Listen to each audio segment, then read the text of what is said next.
ସୁବେରଞ୍ଜନ ଜେନା ସ୍ୱାଗତ କରୁଛି ଆପଣମାନଙ୍କୁ ସଟୋରି ଡିଆର୍ସର ଆଉ ଏକ ନୂଆ ବ୍ଲଗକୁ। ତ ଆଜି ଆମେ ଯିବା ଡେରିକି ଗାଁରେ ଥିବା ଆଉ ଏକ ପାତାଳଫୁଟି ମହାଦେବଙ୍କ ମନ୍ଦିର। ମନ୍ଦିରର ନାଁ ହେଉଛି ମଉଳା ଭଣଜା। ତ ଆମେ ସେଠିକି ଯିବା ହେବା, ଲୋକମାନଙ୍କ ସହିତ କଥା ହେବା, ବୁଝିବା ମନ୍ଦିର ବିଷୟରେ କିଛି ନୂଆ ନୂଆ କଥା, ଯେଉଁ ପୁରୁଣା କଥା ଯାହା ସବୁ ଅଛି ମନ୍ଦିର ବିଷୟରେ ସେସବୁ ଜାଣିବା। ତ ଭିଡ଼ିଓରେ ଲାଗି ରୁହନ୍ତୁ, ଆଉ ଚାଲନ୍ତୁ ଲୋକମାନଙ୍କ ସହିତ କଥା ହେଇ ବୁଝି ନେବା ମନ୍ଦିର ବିଷୟରେ କିଛି ନୂଆ କଥା।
कर्पूर गौरम करुणावतारम संसार सारम भुजगेंद्रहारम सदा वसंतम हृदयारविंदे भवम भवानी सहित नमामि।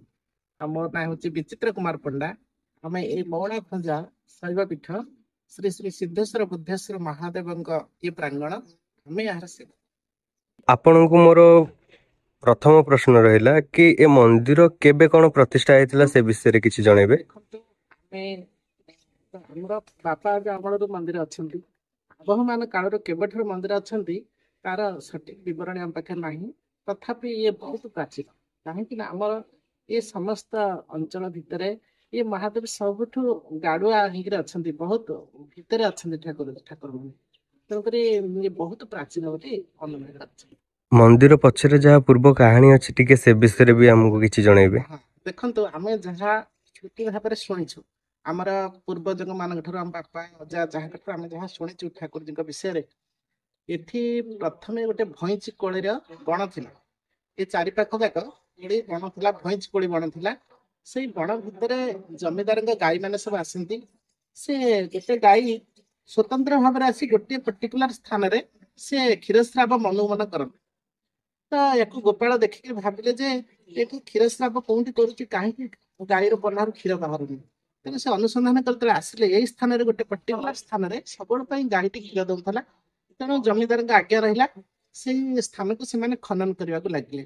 ଖନନ କରିବାରୁ ଦୁଇଟି ଶିବଲିଙ୍ଗ ସେମାନେ ପ୍ରାପ୍ତ ହେଲେ, ଆଉ ସେଇ ଦୁଇଟି ଶିବଲିଙ୍ଗ ଆଜି ଗର୍ଭଗୃହ ଭିତରେ ପୂଜା ପାଉଛି। ମନ୍ଦିରରେ ଆମର ସବୁ କ'ଣ ସବୁ ପର୍ବପର୍ବାଣି ପାଳନ ସେ ବିଷୟରେ ବି ବର୍ଷ ସାରା ପର୍ବପର୍ବାଣି ଲାଗି ରହେ। ଯେମିତିକି ଏବେ ଠାକୁରଙ୍କର ପୁଷ୍ୟାଭିଷେକ ହବ, ତାପରେ ଠାକୁରଙ୍କର ଜାଗର ଯାତ୍ରା, ମହାଶିବରାତ୍ରି ଜାଗର ଯାତ୍ରା ବହୁତ ସମାଗମରେ ମହାଦୀପ ମନ୍ଦିର ଚୂଳାରେ ଉଠିବେ, ମହାଦୀପ ପ୍ରଜ୍ୱଳନ ହେବେ, ଆଉ ରୁଦ୍ରାଭିଷେକ ହେବେ।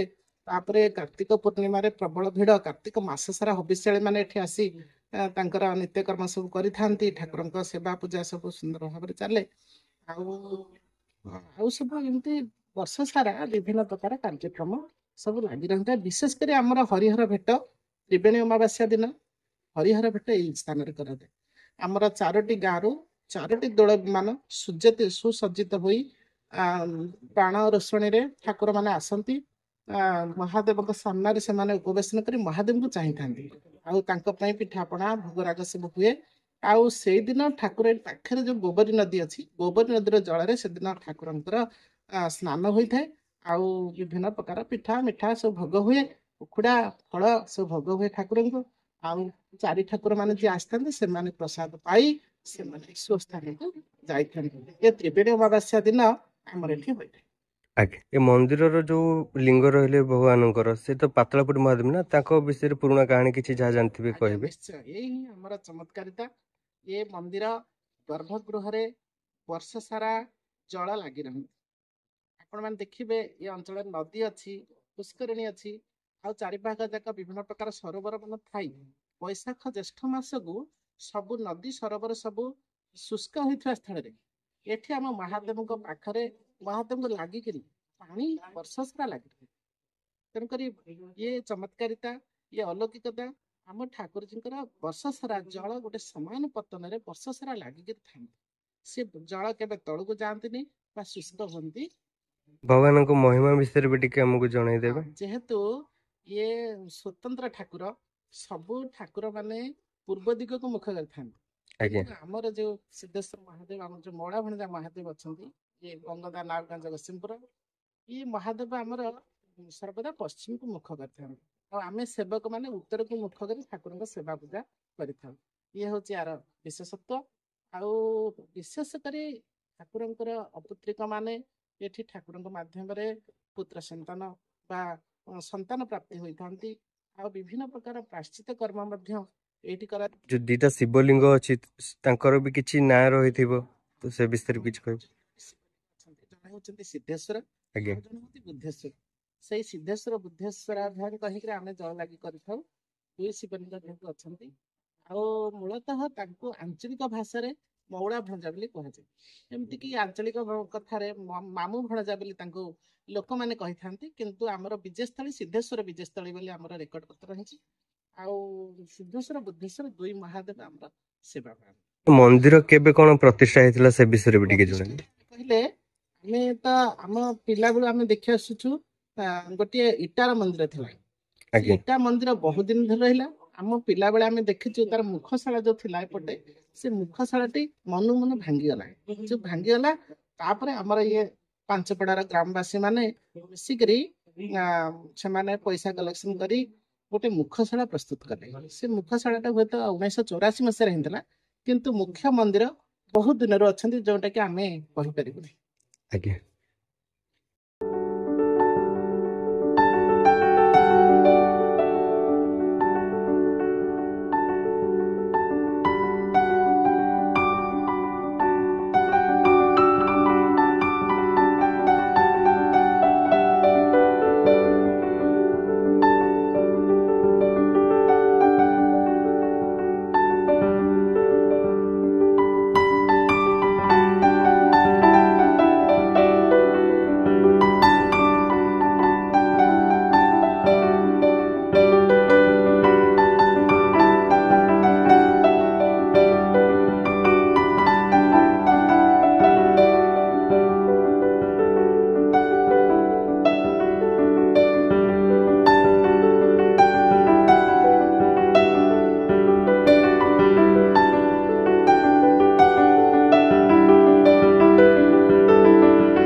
ଏମିତି ଆଗକୁ ନୂଆ ନୂଆ ଭିଡ଼ିଓ ଦେଖିବା ପାଇଁ ଭିଡ଼ିଓକୁ ଲାଇକ୍ କରନ୍ତୁ, ଚ୍ୟାନେଲକୁ ସବସ୍କ୍ରାଇବ୍ କରନ୍ତୁ।